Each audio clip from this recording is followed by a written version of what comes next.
Hello. Make sure that you declutter in a good mood.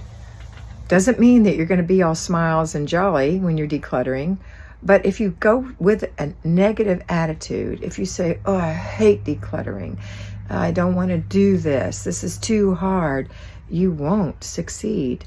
And every time will not be anywhere near pleasant.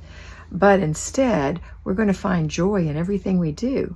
So if you will work with an attitude of happiness, an attitude of gratefulness, just making sure that you say, you know what, I did collect all these things over time, and I'm grateful for the experiences and the memories and the money that I spent, etc. But this is the life I have now. So let me declutter now for the life I have now. And it's only 15 minutes. Make sure that you are, you don't have to be delirious, but at least put a little smile on your heart. That's it for today. Make it a great day.